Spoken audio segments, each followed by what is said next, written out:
Wanna know? And? I'm going to go buy me a woman! Wait, what? Winter's right around the corner and seasonal affective disorder is in the air. Instead of taking a deep whiff, how about we fight off those weepies with a little anime goodness? But what will you watch? There are far too many shows and far too little time. But don't worry, your friendly neighborhood Isekai Guy has your back. Not really, I just really wanted to make a video about this and my first intro was honestly a little bit too weird. So I'm That Isekai Guy and this is 3 reasons why you won't like Black Summoner.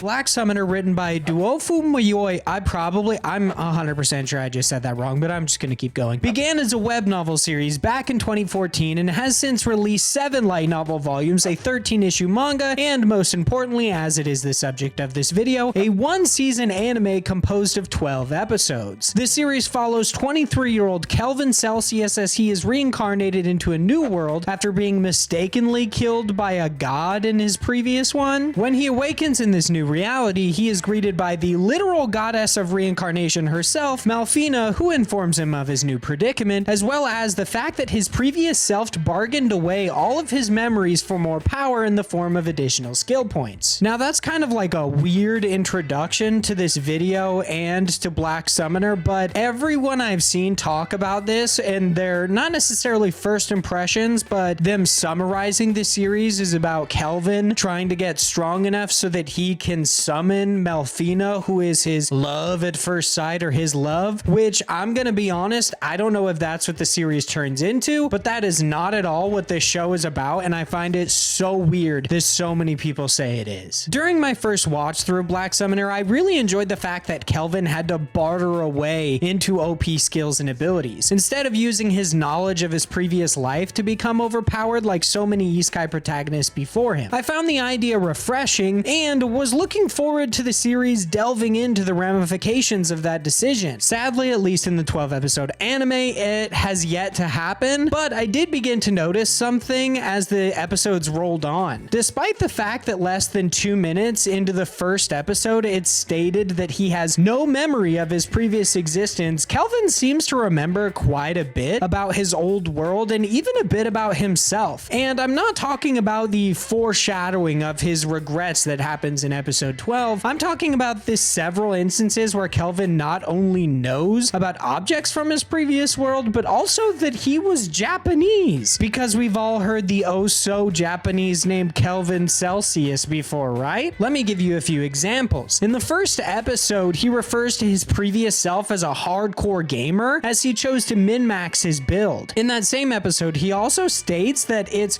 going to be tough for someone from Japan to go without baths. In episode 6, Kelvin not only knows about rice while no one else does, but also knows that he loves and needs it. I guess that could be something about your body specifically craving something, even though your mind doesn't know what it is, but I still find it very odd. Then they journey to Taraj for the aforementioned grain. Once there, Kelvin remarks that the architecture is Japanese, and the list goes on. I guess I could accept that Kelvin only traded the memories pertaining to himself, i.e. memories of his family, friends, occupation, education, etc. But he remembers he was Japanese. There's also a moment in episode 9 where he says he doesn't have memories of his old self and that's why he could quickly acclimate to this world, but he seemingly remembers everything about his old world. Even though he doesn't remember how he used to feel about that world, he could easily develop his own opinions based on what he knows of it and his possibly inferior experiences in this new one. Just imagine being in another world with no plumbing. You're just forced to shit in a literal pot in the corner of a room, knowing full well that there's a world out there where you can comfortably drop a loaf in the peace and quiet of your own bathroom. I don't know about you, but I'd have a hard time adjusting to that. Also, I find it really hard to believe that someone would understand what a video game is without any sort of contextual details. This shit just doesn't make any sense and it annoys me. But let's move on to Black Summoner's nonsensical magic system.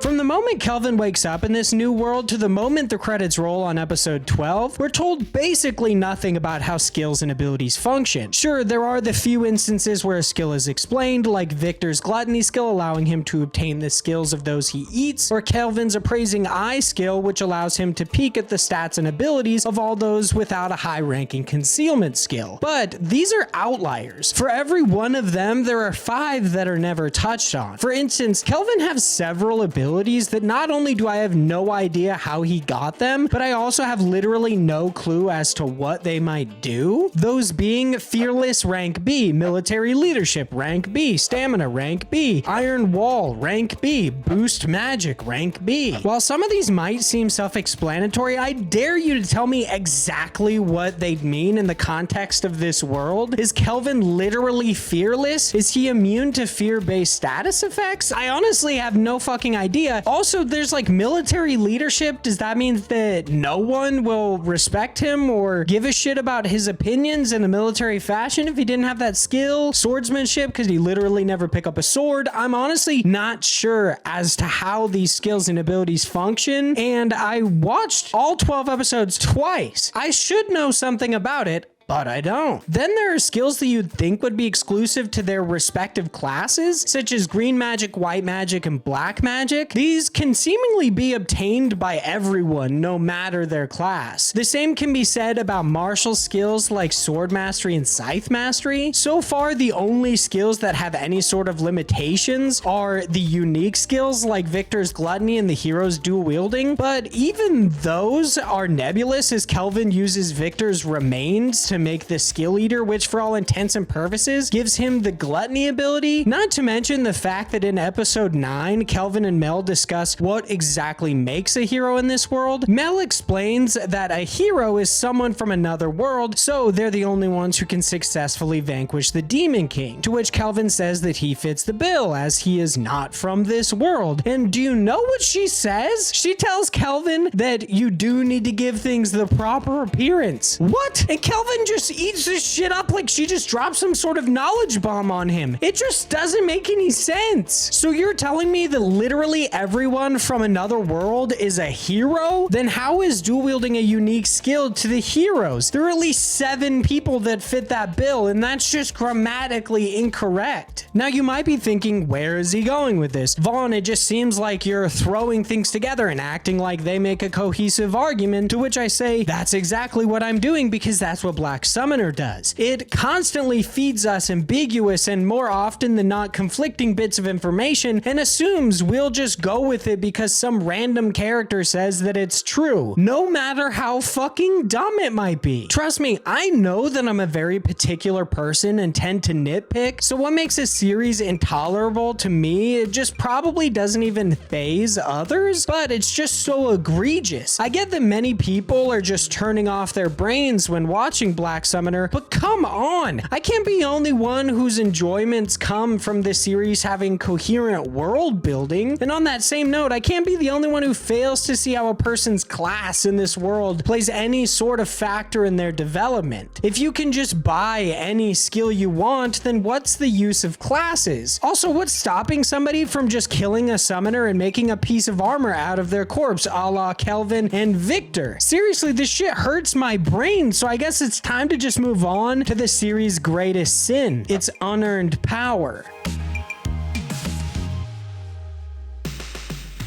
Throughout Black Summoner's 12 episodes, Kelvin goes from level 1 all the way to level 95. Considering the hero's party has been there for just about a year by the time Kelvin arrives, and they've only managed to reach the 50s, calling his progression meteoric seems like a bit of an understatement. But that's not my issue, as that could be explained by his double growth rate skill. The fact that so few people have this OP skill, considering that they can just buy it, baffles me. But we'll just move on. So not only is this explained within this world, but it's also a pretty common trope in isekai for the protagonist to progress astronomically faster than others, so I think this mostly just checks out and I really don't hold it against Black Summoner. And if you haven't noticed by now, I love power fantasy. When done right, I think OP characters can make a story feel exhilarating and instill a sense of foreboding unlike any other. So you'd think that Black Summoner would be right up my alley. I mean, Kelvin's entire party is just built up of little juggernauts. What's not to like? Well, it's pretty simple actually. None of these characters have earned their power. Sure, canonically they've ground mobs in dungeons, taken on dangerous quests, and felled powerful beasts, but we barely see any of that. Instead, their growth is explained to us at the beginning of episodes or takes place in between episodes. For me, when a character's development is skipped over in this way, it feels like they're just being given everything instead of earning it. This is best illustrated by Kelvin's summoning of Malfina, a literal goddess, in episode 8. When the series began, we were told that Kelvin would eventually be able to summon Mel. He just had to get stronger as the amount of MP required would be astronomical. This gave Kelvin a tangible goal to work toward, and I admittedly was excited to see how he'd reach it. Now skip forward just a few episodes and the author seemingly had too many ants in his pants because Malfina suddenly exclaims that she can just go possess one of her avatars, which would allow Kelvin to summon her for less MP. And we just kind of have to skip over the fact that she basically just kidnaps someone. In a mere 8 episodes, the only driving force that this series has is abruptly taken away and Kelvin becomes even stronger without needing to lift a finger. I guess that's cool. During this part of the video, I was thinking about comparing it to Solo Leveling, as when I was watching the series, I was thinking about Solo Leveling a lot because I couldn't quite figure out why I didn't like Black Summoner so much, and I started to see the similarities between the two. But honestly, I just feel like that wouldn't help either, as it would be comparing a Titan of Power Fantasy to what I would say is like the dregs of Power Fantasy. However much I didn't like Black Summoner, I just don't think that that's fair, even though I think that Solo Leveling does earning your power so